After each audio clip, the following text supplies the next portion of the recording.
Então vamos lá. O que é o eletroencefalograma? Eu pego o eletroencefalograma desse menino aqui. É um sinal elétrico gerado pelos neurônios e pela substância branca também, e pelos músculos e pelo sangue circulando, que o sangue tem íons, não tem? Cloro, sódio, potássio, um monte de coisa dentro. Então esses íons circulando, eles provocam um campo eletromagnético também. Então você bota aqui na cabeça dele os eletrodos, né? Uma cabeça na nossa eu botaria 16 ou 32, na dele está 128, né? E queimou direto. Aí vai medir a atividade elétrica cerebral. Essa atividade elétrica cerebral, ela ao longo do tempo, é uma variação de voltagem, microvolts. Quando você transforma um pedaço de um segundo em frequência, você fez o primeiro espectro. A primeira transformação espectral é transformar de domínio do tempo para o domínio da frequência. O que é frequência? Vamos lá. Um evento que ocorra uma vez a cada segundo, ocorre uma vez por segundo. O que significa isso? É que a frequência de ocorrência é de 1 Hz, medida de frequência. Se o evento ocorre 10 vezes a cada segundo, esse evento ocorre a uma frequência de 10 Hz. Quantas vezes, num período de 24 horas, pessoas normais sentem sono a ponto de dormir? Uma vez por dia. Então, a frequência de sono no mamífero normal é uma vez por dia. A frequência de menstruação numa mulher é uma vez a cada 28 dias. Frequência de aparecimento do Natal, uma vez a cada 365 dias. Né? E 1 Hz é igual a uma ocorrência de uma vez por segundo. Então, o sinal de eletroencefalograma, ele é aquele sinal elétrico captado ao longo do tempo. Primeiro, a transformação espectral. Transformar um período de tempo nas diversas frequências que compõem aquele sinal. Os engenheiros fazem isso usando uma ferramenta matemática chamada transformada de Fourier. Pega um pedaço do sinal de 15 segundos, 20 segundos, meio minuto, 1 minuto, 45 minutos, tanto faz, e vê quais são as frequências que estão presentes ali dentro. A frequência 1, 2, 3, 5, 10, 50 Hz, 1.200 Hz, 4.700 Hz, 1 GHz, celular funciona a 140 GHz, né? Então você faz a primeira transformação, se chama uniespectro. Aí quando você fez a primeira transformação, você vai e pega a média das ondas naquele período, a distribuição amostral das ondas naquele período, e compara com a ocorrência de cada uma das ondas daquele período. A isso se chama segundo espectro, ou bispectral analysis. E daí que vem o índice de análise bispectral. São as características no domínio da frequência, características estatísticas no domínio da frequência de um sinal no domínio do tempo. Só isso que é o bispectro. Ele é usado, por exemplo, em sismologia, ciência que estuda ocorrência de terremotos. Ele é usado, por exemplo, pela Petrobras para poder achar o petróleozinho lá do pré-sal. Ela faz fotografias de satélite combinadas com fotografias de ultrassom, combinadas com fotografias de raio-x, e combinando todas essas fotografias, elas encontram variações espectrais de resposta de sinal. Aí quando elas começam a ver as propriedades estatísticas, elas percebem que certas propriedades estatísticas são encontradas quando você encontra maior ocorrência de petróleo. E ali, então fura ali, porque a chance é boa. Furaram, acharam o nosso pré-sal, nós viramos o que somos hoje em dia, né? Ganhamos dinheiro graças ao bicho da superfície do oceano. Então os caras pegaram a mesma tecnologia do análise estatística da resposta na frequência e tentaram aplicar isso ao eletroencefalograma. Desenvolveram esse aparelhinho aqui. Então esse aparelhinho, ele capta o sinal eletroencefalográfico. Vamos pegar aqui o nosso voluntário, que ele já falou que quer ser voluntário. Quer ser voluntário? Só não pode falar Tem mais caixa de crédito,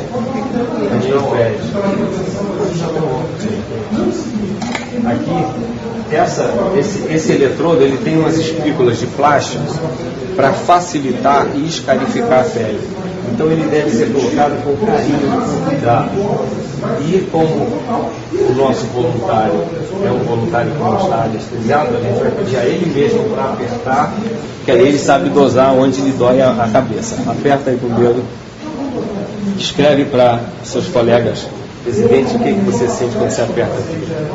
Então, uma ferrada, como se tivessem vários espetinhos de plástico. Depois a gente vai experimentar em vocês aí. Incomoda mesmo, né? Vamos ligar o aparelho. Liguei o aparelho aqui. Esse aparelho aqui já é a versão 3.3. Chegou no Brasil o primeiro aparelho com a versão 1.2. Aí eles vão descobrindo erros no software, vão dando updating, né? Como é que é isso em português?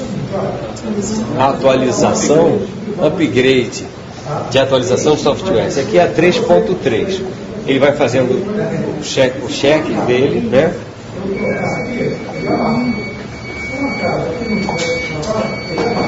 Aí depois que vem a tela de upgrade, uma propaganda deles aí entra testando os eletrodos, né, a conexão dos eletrodos. Aí aparece o desenho dos eletrodos e vai aparecer em cada um deles uma medida de quão bem está a conexão. A essa conexão, qualidade de conexão, se chama impedância. A impedância estando abaixo de 1 quilo-ohm. 1 quilo de ohm. Então, tá boa. Abaixo de 5 km está ótimo. Aparece aqui nessa primeira tela o eletroencefalograma no domínio do tempo. O que é um sinal no domínio do tempo?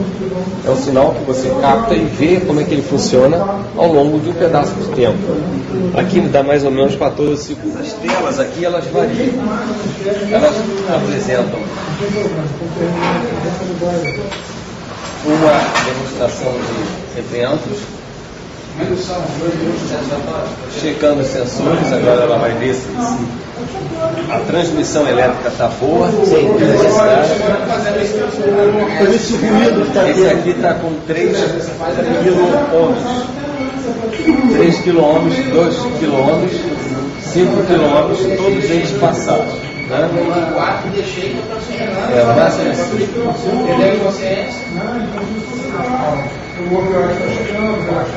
Então, que tipo de demonstração? O sinal de tendência, esse sinal aqui da frequência.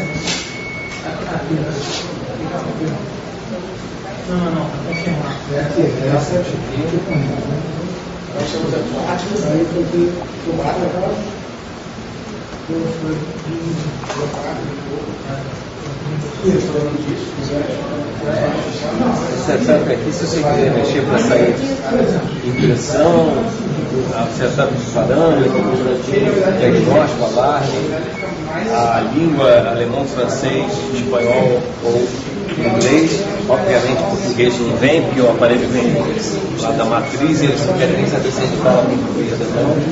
Você pode conectar direto no laptop por uma porta RS232 e coletar sinal. Para coletar, a maneira mais fácil e barata é usar a própria facilidade de um programinha chamado Hyper-Terminal. Isso é terminal do Windows. E ele é feito para fazer comunicação entre o modem e o computador. Ele serve para captar o sinal de luz também. Aí vem aqui o SQI, que é a taxa de qualidade do sinal em relação ao ruído. O que é um ruído de um sinal? É quando a gente pega eletrocardiograma e alguém está mexendo no eletrodo e está introduzindo variação elétrica para dentro do nosso eletrocardiograma. É a mesma coisa aqui. O eletroencefalograma, a gente começar a catucar aqui, vai apresentar lá uma variação enorme aqui no eletroencefalograma, vai apresentar até artefato, né, ruído. Então, qualidade do sinal aqui em cima. O segundo, EMG, eletromiografia. Eletromiografia é a atividade elétrica de base da musculatura no caso ali, da calva. Tá bom? Então, não, sério, está achando que eu estou de gozação. Ele começa a perturbar nosso sinal. Então, a musculatura da calva, ela tem uma atividade elétrica. A musculatura do peito, a musculatura do ombro, do braço, toda ela, a eletromiografia está presente onde tiver músculo movido a sinal elétrico, é no corpo inteiro. Então, a eletromiografia dele não está das piores. Sinal de eletro aqui. SR ou BSR se chama taxa de supressão de surto. O que é taxa de supressão de surto? Se seu eletroencefalograma apresenta uma amplitude mostrando que há sinal, significa que seu neurônio está produzindo sinal. Entenderam? Se uma pessoa tem baixa atividade elétrica cerebral, ou uma pessoa está à beira da morte, ou a pessoa tem uma isquemia cerebral, ou ela tomou uma sobredose de tiorebutal, por exemplo, a atividade elétrica cerebral baixa. E quando ela abaixa abaixo de um limite de mais ou menos meio milivolt, começa a apresentar a cada um pedaço de um minuto uma parte do tempo que está impedida de produzir sinal, porque o sinal está inibido. Se em um minuto o tempo todo tiver atividade elétrica cerebral extremamente baixa, que mal capte, o aparelho mal capte, quanto é que vai dar a taxa de supressão? 100%. Paciente morto, 100%. Paciente tomando tiorebutal 30 mg por quilo por hora, 100%. Propofol, 12 mg por quilo por hora, né? 100%. Se o paciente estiver acordado, ou com a atividade elétrica cerebral preservada, 0%. Como é que está o nosso paciente? 0% de supressão de surto, graças a Deus. Significa que ele está acordado.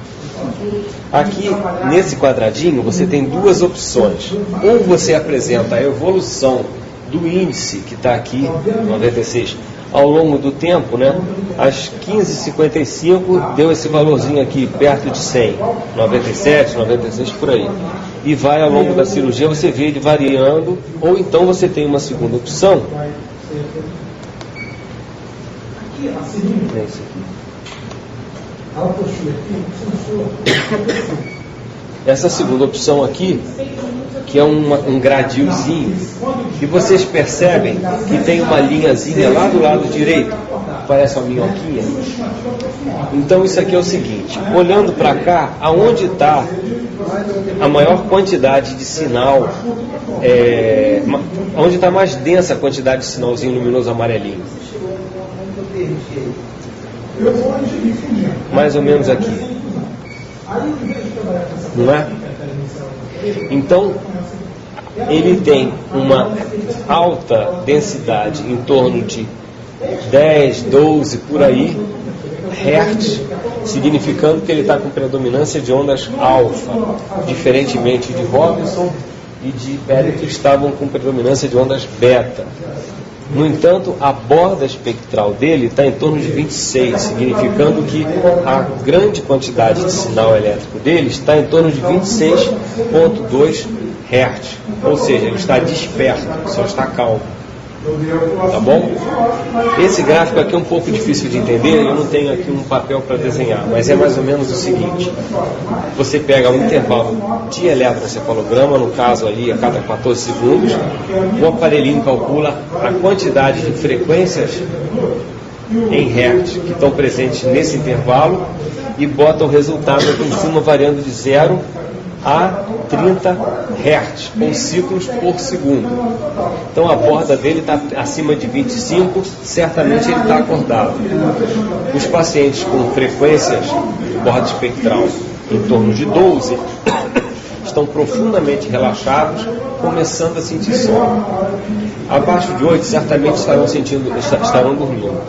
E o BIS é um índice secreto que ninguém sabe qual é o cálculo, mas ele, entre 80 e 100, o paciente estará acordado. Alta probabilidade de estar acordado. Entre 60 e 80 ele pode estar ligeiramente torporoso, mas algumas pessoas que não fazem parte da curva de Gauss, a curva de Gauss ela tem uma média e tem uma distribuição amostral. Eles podem estar começando a sentir sono. Abaixo de 40, a grande maioria das pessoas tem alta probabilidade de estar dormindo sono anestésico. E abaixo de 30, de 20, você já está com a atividade elétrica cerebral inibida a tal ponto que essa pessoa mal apresenta sinal elétrico cerebral. Já começa a apresentar a taxa de supressão aqui presente. 20, 30, 40, 50, até chegar em 100%. 100% a atividade elétrica cerebral toda inibida. Apareceu aí ano passado um trabalho de 3 americanos dizendo que não era bom para a saúde do paciente tomar anestésico demais, porque a taxa de supressão começava a ficar alta, o bicho ficava baixo demais, e esses pacientes num período de 2 anos eles tinham 3 vezes mais chance de ter algum tipo de complicação pós-operatória e morrer da complicação. Isso foi uma proposta, eles usaram uma técnica estatística chamada Bootstrap, que é uma técnica que mede a probabilidade de um evento ocorrer, dado que ocorreu outro evento. Então ela assume uma probabilidade de um evento acontecer por causa de outro. Ela é duvidosa e matematicamente perigosa, mas perigosa porque ela é pouco consistente. Mas existiu essa proposta, então a gente tem que olhar isso. Será que realmente dar anestésico demais faz mal? Um primeiro estudo mostrou que talvez não seja muito bom. Restam haver mais estudos para ver se é verdade ou não. Ele funciona em qualquer anestésico que iniba a atividade elétrica cerebral. Funciona bem em Propofol, funciona bem em Alotano, Etrane, Etrane e ketamina, ele é um pouquinho problemático, mas Etrane até que funciona bem. Ketamina, porque ela tem um outro tipo de anestesia, a anestesia da ketamina ela faz hiperatividade elétrica cerebral com dissociação, quer dizer, você tem hiperatividade com perda da capacidade de consciência. Você entra no estado de consciência alterado. Então, pode ser que depois de semana ela não funciona. O protóxido também é meio complicado para esse espectral, porque também tem uma hiperativação cortical. Tá bom? Agora, é um monitor interessante, porque ele mede a atividade elétrica cerebral e há uma correlação mais ou menos consistente entre a atividade elétrica cerebral e o estado de consciência do paciente. Eu gosto de manter em torno de 30 a 50, porque já vi um paciente com 60 acordado e existe relatos de pacientes na literatura com 42 acordados. Então eu não gosto de baixar abaixo de 30 e não gosto muito acima de 45, 50. A taxa de supressão, nós mandamos para o congresso ano retrasado, um paciente estava operando tireoide, aí de repente a taxa de supressão apareceu em 100%. Aí eu olhei para o campo, estava lá o auxiliar com farabeque em cima da carótida do paciente. Eu tiro aí ele disse, não, isso é besteira, não tem nada a ver. Na hora que ele tirou, apareceu o bicho. Eu falei, bota de novo. Ele botou, desapareceu o bicho. Aí eu estava ligado, o bicho ligado no meu laptop, eu gravei esse sinal e nós mandamos para o congresso e foi muito interessante, porque até então ainda não tinha sido relatado aqui no Brasil isso. Eu fiquei de escrever esse trabalho e mandar para o exterior, que seria muito interessante também, mas acabei não mandando. Mas a gente tem esse trabalhozinho aqui feito pela gente. Qualquer que aconteça no domínio do tempo, o tempo vai passando e o sinal vai acontecendo. No domínio da frequência, por exemplo, um sinal que tenha 1 Hz, ele aqui na caixinha de 1, e W aqui vai ser frequência, 1 significa 1 Hz, ele apresenta uma caixinha. 2 Hz, uma caixa. 3 Hz, uma caixinha ligeiramente negativa. 4 Hz, muito negativo. 5 Hz, um pouquinho positivo. Então isso aqui é uma representação em Hertz de um sinal no domínio do tempo. Aqui, então, ele botou um sinal que nesse ponto ele tem uma densidade, aqui tem uma densidade muito grande, aqui tem uma densidadezinha pequenininha, aqui tem uma densidade muito grande, aqui tem uma densidade um pouquinho. Então ele vem e botou no primeiro sinal. Aí ele vem e bota outro sinal aqui em cima e apresenta aqui uma densidade grande, aqui uma densidade pequena de novo, aqui uma densidade enorme. Aí vem aqui agora, bota um pouquinho, aqui bota um pouquinho, aqui bota uma enorme, aqui um pouquinho. Você está vendo que está construindo alguma coisa parecida com isso aqui. Então ele vai botando o sinal em cima como se fosse empilhando estacas de uma panqueca. Já comeram panqueca assim, empilha? Sanduíche de pão crugita, empilha? É isso, cada um novo fatia do sanduíche e vai botando em cima. É isso que é esse sinal aqui. Então, 28 é a borda onde 95% do sinal está situado. Você não consegue botar 100% porque o wear out, quer dizer, o esgotamento do sinal é no infinito. Então você pode calcular 95% dele. Entendeu? O tratamento com exponenciais é meio engraçado, é meio diferente, porque você, para poder mexer com o exponencial, você tem que se familiarizar com o infinito, dividir coisas pelo infinito, multiplicar pelo infinito, somar e diminuir com o infinito. Então aqui é uma borda do infinito. Priscila, seu pensamento vai ao infinito. Tá bom? Então tá lá a borda espectral dela, 23,2, né? O sinal mediano dela está em torno de o quê? Um pouco abaixo de 10, talvez uns 8 ali, porque deve estar um pouco mais sonolenta, né, que você me falou. E a borda de 95% do sinal está lá em 23,4.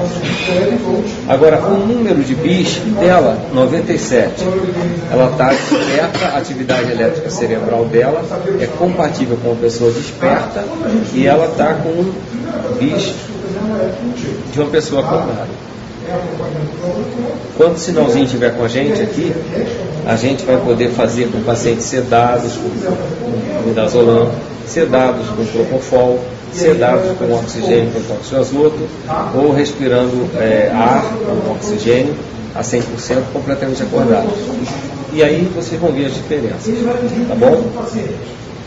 É importante essa tecnologia? Bom, uma tecnologia que meça a atividade elétrica cerebral é importantíssima, porque se a gente lida o tempo todo com um paciente acordado ou dormindo, com preservação ou sem preservação de memória, como é que a gente vai controlar esse sistema se a gente não consegue observar os sinais que ele emite?